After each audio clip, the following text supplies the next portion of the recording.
Hello everyone, welcome to Engineering Explained channel. In this session, I am going to discuss how does an air compressors work. There are different types of air compressors which are used to compress the air to the higher pressure. In the pneumatic system, air compressor is a main power source. And in this session, I am going to discuss the what are the different types of the pneumatic air compressors are there and how those different types of the air compressors work. I'm going to discuss with animation. I'll also take the what are the applications of the air compressors. An air compressor is a device that uses power typically from an electrical motor or engine to compress air and store it in a tank for later use, powering pneumatic tools, inflating tires, and more. Air compressors are widely used in manufacturing, construction, machine working generally, and elsewhere across multiple industries where the pneumatic systems are used. Air compressors come in two main types. One is positive displacement. Here, the air is sucked into a particular chamber and that is compressed and discharged compressed air in the delivery line. That is, air is positively displaced here. That is called as a positive displacement type of air compressors. Next one is dynamic displacement. Here the compression is taking place by the action of that particular element and thereby the compression will be taking place. Here different types of air compressor under these two categories I will take positive displacement compressors. There first one reciprocating air compressors, second rotary screw air compressors, third rotary vane compressors, fourth rotary scroll compressors. In dynamic displacement compressors, one is axial air compressors, second one centrifugal air compressors. First we will take the reciprocating air compressor. In this one it consists of a piston and cylinder arrangement and it has the inlet valve and through it the atmospheric air is sucked into a chamber during the downward movement of the piston. When it air is completely filled during the upward movement that will be get compressed and after the compression the outlet valve will be get opens and that will be flows to the tank where the compressed air is stored and that can be directly supplied to the pneumatic systems also. And this reciprocating movement of the piston arrangement is there that is run by the some power source either electrical motor or a internal combustion engine. By this is the single stage reciprocating air compressor. This can be used for the double stage or a multi-stage air compressor also to get a higher pressure air. The next type is a rotary screw air compressors. Here the screw are used which are messing with each other.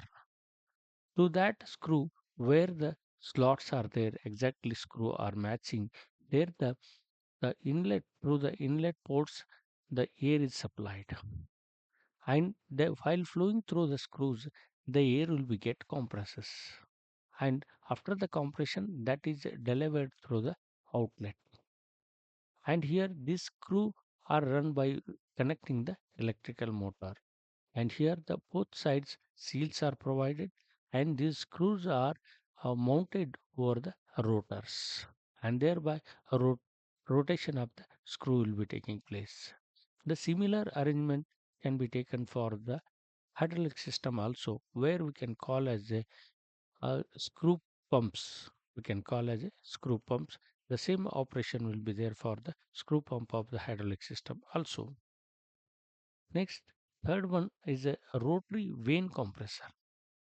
It works similar to that of the vane pumps in the hydraulic system, where it consists of a inside rotor and outside ring, outside ring, the cam ring we are going to call, and The inside rotor has the slots in it where the vanes are reciprocates due to its movement.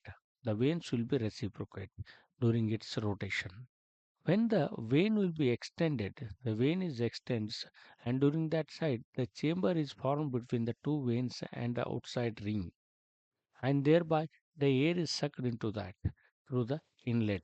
The air is will be enters into that through the inlet, and during its rotation, when the vanes are move inside the rotor through this slot, and thereby the compression of the air will be taking place, and later that compressed air will be supplied through this outlet to the storage tank or to the pneumatic system. Like this, by using the rotary vanes, we are going to compress the air. That is called as a rotary vane compressor. Fourth one we are going to take, that is a rotary scroll compressors. Here, just like it, these are the scrolling of the two elements which are taking place. Those are called as scrolls. And during this rotation of these scrolls, we can see that blue to the red it will be taking place, and thereby the compression of the air will be taking place. How the arrangement is there and how the compression will be taking place, we can see here. And there, by during its rotation of the scrolls, the compression of the air will be taking place, and that compressor air we can use for the storage or supply to the pneumatic system also. Next, we'll move to the dynamic displacement compressors. Here, dynamic displacement compressor, in that the first one is axial air compressor. During the axial rotation, the compression will be taking place. The axial air compressors are less used in the pneumatic system, but these are used in the jet engines. In the jet engines, incoming air is compressed, and that is compressed air is supplied for the combustion of the fuel. And this example I have taken here, and the example for the pneumatic system also we can take the operation of this axial air compressors. The last one here in the dynamic air compressors, that is the centrifugal air compressors. Already we know that one, how the centrifugal pump works. In that inside impeller, what is there? That will be rotating, which is connected to a electrical motor or internal combustion engine. During its rotation, by the centrifugal action, the compression of the fluid will be taking place. During its operation, by the centrifugal action or a rotary action of the inside impeller, the compression will be taking place. And here we can see that air is entering, and that will be get compressing, and that will be delivering in the delivery or outlet line. And the inlet pressure, what is there, about the 600 pounds per square inch. And later that will be compressed by using the centrifugal compressor to the 700 pounds per square inch. But like this, the compression of this air will be taking place by using the centrifugal action, that we are going to call a centrifugal air compressor. Dynamic air compressor will not produce a much higher pressure compared to the that positive displacement air compressors. Positive displacement air compressors will produce a higher pressure than these dynamic air compressors. Therefore, which are used for the as per their requirement, the pressure requirement of the particular system. This is about the how the air compressors work. If, thanks for watching. If you like, share, subscribe, and comment.